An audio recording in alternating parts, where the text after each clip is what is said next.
My brother and I found 2 baby snakes. The black one latched onto his wrist instantly. The little white snake was barely breathing. I felt bad for the white one, so I took it home and nursed it back to health. The black snake turned human in just 1 year. Not only was she gorgeous, she treated my brother like royalty. Meanwhile, I was out hustling to feed myself and little white. I was way past marriage age.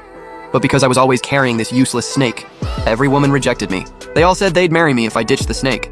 I kicked them all out. I stroked its head, saying, "Even if you never transform, I'll never abandon you. I chose you, and I'm responsible for life." But when the flood hit, that dying white snake transformed into a dragon overnight. I desperately grabbed for its tail in the flood, but it only pulled my brother to safety. Turns out it had its eyes on my brother from the start. Turns out it learned to transform way before the black snake. When I opened my eyes again, holding the dying white snake, I threw it away without hesitation. My brother said, "Look at this little white snake. Top tier quality. It'll definitely ascend someday. It could take you to heaven, you know." 10 years ago, Uncle Wang from next village found one just like this. Same kind as yours. When that snake ascended, it took Uncle Wang with it. When you're successful someday, don't forget your big brother. My brother placed the white snake in my palm, but the villagers passing by got concerned. "Yanzi, you're too kind. Everyone knows white snakes transform easier than black ones. Muye isn't as steady and reliable as you, and he doesn't have your looks either. No matter how you look at it, you're the better choice." A flash of hurt crossed my brother's face. Then he forced a smile. "It's okay, I'm the older brother. I should look after my little brother." I frowned in annoyance. Anyone looking closely could see the white snake was barely alive, but the black snake's eyes were sharp and alert. The villagers might not know, but my brother definitely did. This was the one most likely to ascend. In my past life, I didn't call him out. Because little white was covered in blood, I couldn't bear to abandon it. But now looking at this white snake, baring its fangs at me, I just found it pathetic. I threw little white straight onto a rock. I grabbed my basket and walked away. My brother cried out and frantically scooped up the white snake. "How could you do that?" "It's a life." I said, "Life has its destiny. If it's meant to die here today, that's its fate." "Muye, you're too cold-hearted." "Are you really just gonna watch it die? Right in front of you?" The villagers started pointing fingers at me. "He's heartless, that one. Our Yanzi is the one with a good heart. Now look at this brother. Throw him in a crowd and you'd lose him forever. His heart's just as ugly."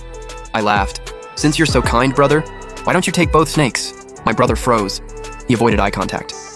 This kind of premium quality. How could I keep it all to myself? "It's fine, take them both. I'm not riding your coattails." My brother was speechless. Little White's badly hurt. Healing it would cost a fortune. The villagers shot me disgusted looks. "Your brother has no luck. Looks like this treasure was meant for you." "Yanzi, stop thinking about that ungrateful brat. Don't give it to him." Suddenly, a white flash. A woman in white appeared like a goddess. A trace of blood at the corner of her mouth made her breathtaking beauty even more shocking. People held their breath. I froze too. Little White had transformed. I clenched my fists. I thought it learned to transform after I saved it. But it knew how from the very beginning. All these years, it just watched as I got mocked for carrying around a useless snake. It never did a thing. But now, in its weakest state, it could force itself to transform for my brother. Injuries don't matter. I'll take care of it. If it can transform, ascension can't be far off. The villagers were stunned speechless by her beauty. Seeing me standing there frozen, my brother casually stepped in front of Little White. "Since you insisted you didn't want it, and I tried to convince you but you wouldn't listen, I guess I'll have to take her back." Yanzi said, "You don't need to explain. He said he'd give it to you. If he backs out now, we all despise him." My brother blushed. "Don't say that. My brother's not like that." I stared coldly at Little White, and she stared right back through the crowd. That wasn't the look of a first meeting. I understood. She'd been reborn too. But I turned and walked away without a second thought. Confusion flashed in her eyes. Later, the whole village was talking about how I'd missed out on the snake of a lifetime. Little White's beauty had everyone worshipping her. Everyone said she'd ascend for sure. They mocked me for being blind. They praised my brother for his good karma. Everyone thought I'd regret it, that I'd start sucking up to Little White. But to everyone's shock, I never looked at her once after going back. Finally, when we passed each other yet again, Little White grabbed my wrist. She frowned at me, saying nothing. Her eyes looked almost displeased, like she was asking why, in this life, I wasn't fawning over her anymore. I shoved her hand off. Then I cursed under my breath and went back to my room. Little White looked down at her hand, then at my retreating figure. Her eyes glistened red. That night, when I went to get water, I heard whispering from the corner room. "Subordinate, if you have regrets about the second young master, why not become his spirit companion instead?" I peeked through the door crack. Little White stood in white robes. "Since I've been reborn, I must make up for my regrets. Subordinate, but didn't your sister choose the eldest first?" Little White said, "So what? I came back to this life for him. Nothing will stop me from being with him. Not even my sister. I won't back down." It hurt to hear.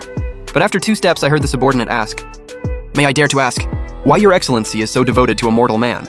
Little White's eyes softened in the moonlight. "When I fell at Phoenix Bay, I'll never forget. He held me in his hands and watched over me for 49 days. Without him, I would have failed my tribulation and turned to bones." I stopped cold, my hands trembling uncontrollably. Wasn't that where I saved a different white snake? I watched over it for 49 days, and only when it got better did I carry my gathered herbs back to the village. I never told anyone about this. So that little white snake and Little White were the same one. I couldn't help but laugh coldly. Little White, you're such an idiot. But I wasn't planning to claim any credit. In this new life, I had different goals. After that, I went out herb gathering way less. I spent most of my time holed up reading books. Until the annual flower festival, when my brother dragged me out of my room by force. It's the once-a-year flower festival! If you don't join, the flower goddess won't bless you next year. I said, the flower goddess can bless me. I glanced back at my worn-out copy of the talent registry, thought about it, and finally nodded. My brother said, I got you some clothes. Throw out all those old rags. For the flower festival, you gotta dress nice. He handed me a bag.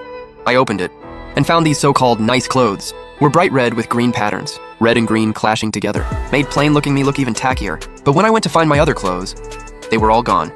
With no choice, I put on the outfit and went out to find food. The moment I stepped outside, I ran into my brother in fancy clothes, hanging with his buddies.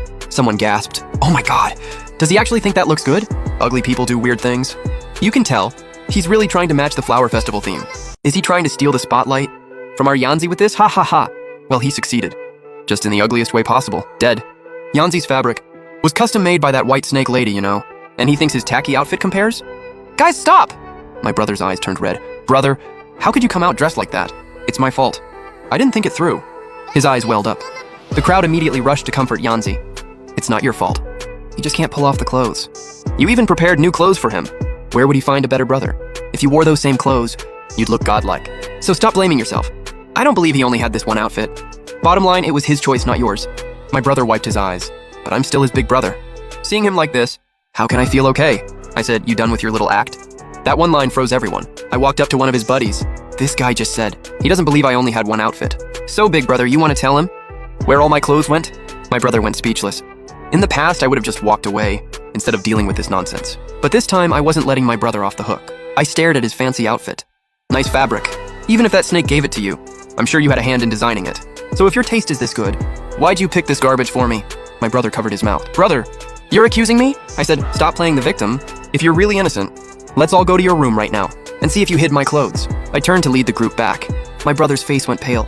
He grabbed me in panic, but I shoved him off. He yelled, whether I hid them or not, what you're doing is tearing us apart. I said, we'll see after we check. Just as I reached the door, my wrist suddenly stung. I looked down, snake fang marks. Suddenly I lost control and blurted out, what's wrong with the red outfit? I look better than him. I just want everyone to know he's hideous. I don't believe that even after I threw the clothes in his room, you'll still protect him. I slapped my hand over my mouth. Everyone's eyes changed. I knew it. You were scheming the whole time. One of my brother's friends slapped me across the face. Everyone swarmed me, slapping and tearing at my clothes. You should be grateful you even got clothes. And you're still picky. You don't deserve anything Yanzi prepared for you. I got roughed up bad, so I ran. Before I left, I saw Little White appear beside my brother. She looked at me coldly while my brother looked smug. Remembering that white flash at my wrist, I clenched my jaw.